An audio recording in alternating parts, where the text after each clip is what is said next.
नमस्कार विद्यार्थियों। पिछली कक्षाओं में हमने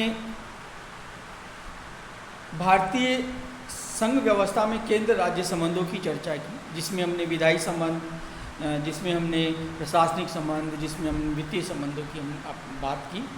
और उसी संदर्भ में आज हम बात करेंगे भारतीय संघ व्यवस्था के प्रमुख चुनौतियाँ कि भारत भाषा, धर्म, जाति और क्षेत्रीय विविधताओं से परिपूर्ण देश है। इस देश के कुछ भागों ने पर्याप्त विकास की स्थिति को प्राप्त कर लिया है, लेकिन कुछ भाग ऐसे हैं जहां सभ्यता और संस्कृति बहुत थोड़ी प्रकाश ही देख पाई है। श्रीमती गांधी के शब्दों में, हम कई सदियों में एक साथ रह रहे हैं, यानी कि हमारे देश के विभिन्न क्षेत्र विकास की दृष्टि से अलग अलग स्तर पर है। यह स्थिति जटिलताओं, समस्याओं और चुनौतियों को जन्म देने वाली है। 1988 तक बहुदलीय व्यवस्था में एक दल की प्रधानता थी और इस कारण चुनौतियां बहुत उभर कर और प्रबल होकर हमारे सामने नहीं आती थी। लेकिन जब एक दल की प्रधानता अब तो संपूर्ण अंशों में एक तरह से समाप्त हो गई है, तो समस्याएं उभर के आने लगी। 1989 से लेकर 1999 तक लोकसभा में 5 चुनाव हुए। इनमें प्रत्येक चुनाव त्रिशंकु लोकसभा बनी और मिलीजुली सरकारें, अस्थिर सरकारें बनी। मिलीजुली सरकार की क्षमता, सामर्थ्य और प्रबंधन की अपनी सीमाएं होती हैं। ये सीमाएं संघात्मक व्यवस्था के सम्मुख कुछ चुनौतियां खड़ी करने का कार्य करती हैं। लेकिन 2004 से लेकर और वर्तमान तक स्थिर सरकारें कार्य कर रही हैं और थोड़ा उम्मीद हमें नज़र आ रही है जो पहले थी उसी हिसाब से, लेकिन समस्याएं बहुत ज़्यादा हैं। हम समस्याओं की यहाँ चर्चा करते हैं। पहली जो सब चुनौती है, अलगाववादी तत्वों और हिंसक अलगाववादी आंदोलनों से उत्पन्न चुनौती। अलगाववाद किसी क्षेत्र द्वारा भारतीय संघ से अलग होने के उद्देश्य से किया जा रहा हिंसक आंदोलन होता है। सबसे पहले 6 दशक में नागा नेता फिजो के नेतृत्व में नागालैंड में अलगाववादी आंदोलन की स्थिति को जन्म दिया। 1963 में समझाइश से शांतिपूर्ण स्थिति प्राप्त हुई। जयप्रकाश नारायण ने महत्वपूर्ण योगदान दिया। इसके बाद मिजो नेता लाल डेंगा तथा उसके संगठन मिजो नेशनल फ्रंट के नेतृत्व में मिजो पहाड़ी जिलों में अलगाववादी आंदोलन की स्थिति ने जन्म लिया। जून 1986 में मिजोरम के संबंध में राजनीतिक समझौता संपन्न हो गया। 1987 में मिजोरम प्रदेश को भारतीय संघ के अंतर्गत पूर्ण राज्य का दर्जा प्रदान कर दिया गया। इसके बाद पंजाब में पूरे 90 के दशक में अलगाववादी आंदोलन चला। फरवरी 1992 में पंजाब में लोकप्रिय सरकार का गठन हुआ। इस सरकार ने अपने 3 वर्ष के कार्यकाल में अलगाववाद और आतंकवाद के नियंत्रित करने में सफलता प्राप्त कर ली। जम्मू कश्मीर राज्य कम अधिक रूप में सदैव ही अलगाववाद से ग्रसित रहा है। 1985 से 95 के वर्षों में तो इतने विषम रूप धारण कर लिया था। इस स्थिति का सबसे प्रमुख कारण यह है कि पड़ोसी राज्य यानी कि हमारा पड़ोसी पाकिस्तान इस क्षेत्र में अलगाववादी तत्वों को सभी प्रकार से प्रशिक्षण, प्रोत्साहन और आश्रय देने की नीति अपनाता है। आज असम तथा कम अधिक रूप में उत्तर पूर्वी भारत के अधिकांश राज्यों में अलगाववादी, हिंसक और आतंकवादी तत्व विद्यमान हैं। उल्फा आंदोलन, जिसका घोषित उद्देश्य असम या उसके एक भाग को भारतीय संघ से अलग कर स्वतंत्र संप्रभु राज्य की स्थापना करना है। मेघालय, मणिपुर, त्रिपुरा में भी कभी तो अलगाववादी तत्वों पर नियंत्रण स्थापित हो जाता है और कभी वे दोबारा से सिर उठाने लेते हैं। तो अलगाववाद क्षेत्रीय सांस्कृतिक और धार्मिक भावुकता का आवरण ओढ़ता है, युवा वर्ग को रंगीन सपने देता है और बेरोजगार भावुक युवा भी आंदोलन के साथ जुड़ जाते हैं। इसलिए अलगाववाद का अंत तभी संभव है जबकि इसके विरुद्ध साहस, समझ बूझ, प्रशासनिक कुशलता, राजनीतिक चातुर्य, आर्थिक विकास की अनेक आयामों वाली रणनीति अपनाई जाए। शासन में उचित मांगों को तत्काल स्वीकार करने की प्रवृत्ति और हिंसक आंदोलन का दमन करने की क्षमता भी होनी चाहिए। दूसरा है नवीन राज्यों के गठन हेतु आंदोलनों से उत्पन्न चुनौती, कि आज भारत में 28 राज्य और 9 संघीय क्षेत्र हैं, लेकिन क्षेत्रीय आकांक्षाओं की कोई सीमा नहीं होती है। जन आंदोलन के दबाव में 2000 में छत्तीसगढ़, उत्तरांचल, झारखंड राज्य की स्थापना की गई। बाद में तेलंगाना राज्य भी बनाया गया, लेकिन विदर्भ, गोरखालैंड, बोडोलैंड, पूर्वांचल, बुंदेलखंड आदि राज्यों की मांग भी निरंतर होती रही है, जिनमें से तो तेलंगाना राज्य तो बन चुका है। इन मांगों के पीछे एक आधार तो यह है कि भारतीय संघ के कुछ राज्य उत्तर प्रदेश, मध्य प्रदेश, राजस्थान, महाराष्ट्र, आंध्र प्रदेश आदि क्षेत्र और जनसंख्या की दृष्टि से इतने विशाल हैं कि अच्छे प्रशासन और आर्थिक विकास के हित में इनका विभाजन होना चाहिए। लेकिन स्थिति का एक दूसरा पक्ष यह भी है कि बड़े राज्यों का विभाजन कर नए राज्यों के गठन से यदि कुछ समस्याओं का समाधान होगा तो कुछ नई समस्याएं जन्म भी लेंगी। क्षेत्रीय असंतुलन तीसरा है। क्षेत्रीय असंतुलन और असंतुलित आर्थिक विकास से उत्पन्न चुनौती। क्षेत्रीय असंतुलन का तात्पर्य यह है कि धन और आय संबंधी वितरण तथा विकास के क्षेत्र में एक ही राज्य के विभिन्न क्षेत्रों के बीच विकास संबंधी काफ़ी बड़ा अंतर हमें देखने को मिलता है। विकास के क्षेत्र में अंतर जब एक सीमा से अधिक बढ़ जाता है तभी उसे क्षेत्रीय असंतुलन की स्थिति कहा जाता है।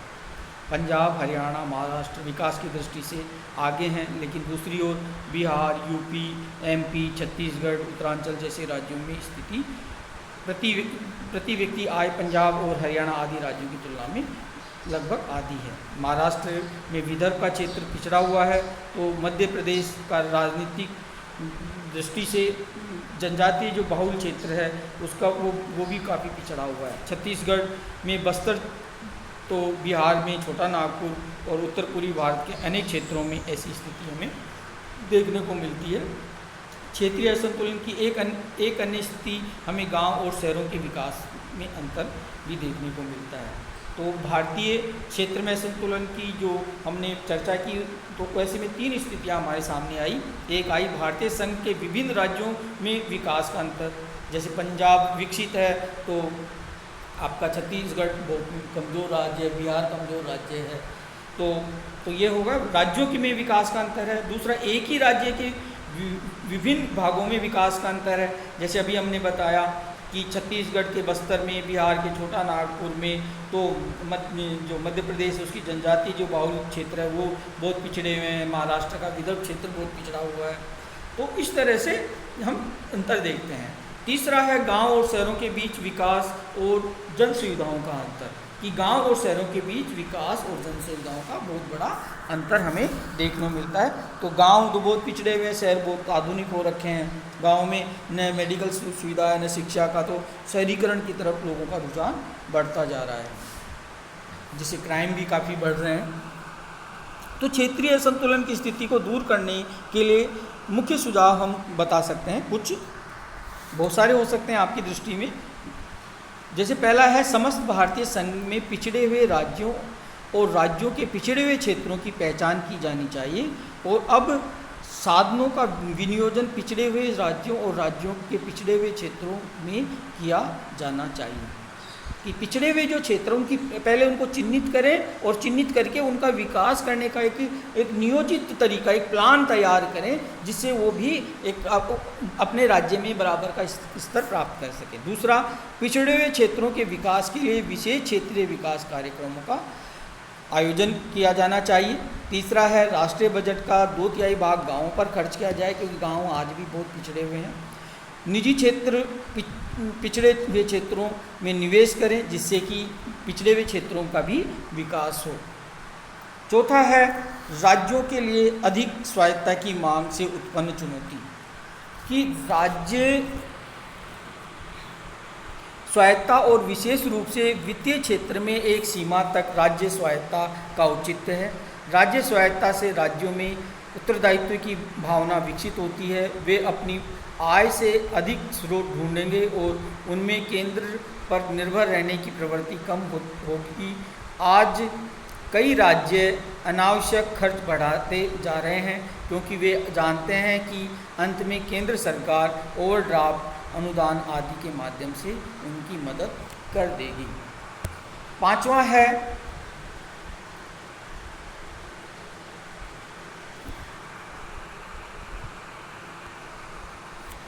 केंद्र और राज्यों के बीच विधायी और प्रशासनिक विवादों से उत्पन्न चुनौती। कि आर्टिकल 201 में ये कहा गया है कि राज्यपाल द्वारा कोई भी विधेयक राष्ट्रपति के विचार के लिए आरक्षित किया जा सकता है तथा ऐसी स्थिति में राष्ट्रपति की स्वीकृति के उपरांत ही वह विधेयक कानून का रूप लेगा। आपत्तिजनक तथ्य यह है कि राष्ट्रपति द्वारा विधेयक पर विचार तथा निर्णय के लिए कोई समय सीमा निर्धारित नहीं की गई है। केंद्र सरकार द्वारा राज्यों में केंद्रीय सुरक्षा बल भेजने के अधिकार, केंद्र सरकार द्वारा अनुच्छेद 256, 257 के अंतर्गत राज्यों को निर्देश देने, अखिल भारतीय सेवाओं की भूमिका और उनके अधिकार क्षेत्र आदि के संबंध में भी समय समय पर विवादों को जन्म दिया है और भविष्य में भी ये विवाद खड़े करते रहेंगे। व्यापक विचार विमर्श और आम सहमति की प्रक्रिया के आधार पर इन विवादों का हल किया जा सकता है।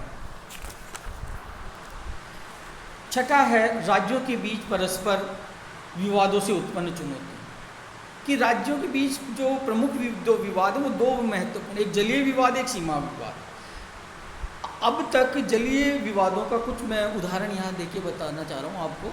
जैसे मध्य प्रदेश, गुजरात, राजस्थान के बीच नर्मदा नदी के जल के बंटवारे को लेकर विवाद है। तो पंजाब, हरियाणा और राजस्थान के बीच नहरी पानी के बंटवारे को लेकर विवाद है। राजस्थान और पंजाब के बीच भाखड़ा नांगल बांध से उत्पन्न बिजली के बंटवारे को लेकर विवाद है। तो तमिलनाडु और कर्नाटक के बीच कावेरी जल वितरण को लेकर विवाद है। तो आंध्र प्रदेश और कर्नाटक के बीच कृष्णा नदी का विवाद बराबर चलता रहता है। और सीमा विवाद में महाराष्ट्र और कर्नाटक के बीच सीमा विवाद है, पंजाब और हरियाणा के बीच सीमा विवाद है, असम और नागालैंड के बीच सीमा विवाद है। अनुच्छेद 262 ये कहता है कि यदि राज्यों में नदी पानी के उपयोग, वितरण, नियंत्रण अथवा अन्य किसी प्रकार पर विवाद उत्पन्न होते हैं तो संसद पंच निर्णय की व्यवस्था करके उसके समाधान का मार्ग खोजेगी। फिर है सातवां है सीमित वित्तीय साधनों और व्यवहार में सभी पक्षों द्वारा वित्तीय अनुशासन के अभाव में उत्पन्न चुनौती। कि दोनों स्तरों पर, केंद्र और राज्य स्तर पर घोर प्रशासनिक अपव्यय और लोक लुभावनी राजनीति को अपनाकर राजकोष को एक तरह से लुटाने की होड़ लगी हुई है। दोनों ही स्तर यानी केंद्र और राज्य पर राजकोष का एक बड़ा भाग अनुत्पादक और गैर विकास कार्यों में खर्च किया जाता है। चुनावी राजनीति को दृष्टि में रखते हुए जनता को तत्कालिक संतुलन प्रदान या जनता को अपना वोटर अपने पक्ष में करने के लिए ये एकमात्र इनका ये लक्ष्य होता है कि चाहे वो अनाज 2 रुपये किलो देना हो या लोग लुभावने की कंबल बांट देंगे, अनाज 2 रुपये किलो दे देंगे, हम ये सुविधाएं दे देंगे, बिजली का बिल माफ़ कर देंगे, ऋण माफ़ कर देंगे। तो इससे विकास नहीं होता है।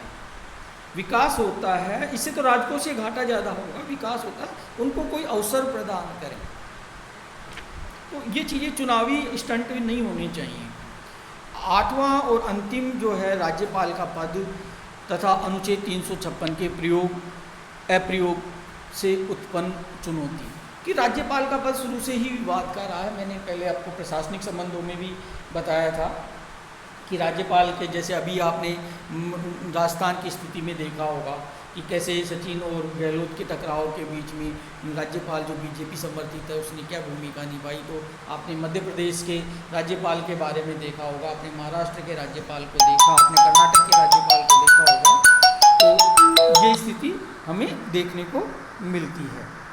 तो राज्यपाल का पद और अनुच्छेद 356 की जो प्रयोग हो रहा है या उसका प्रयोग हो रहा है उससे चुनौती भी हमें यहाँ देखने को मिलती है। धन्यवाद।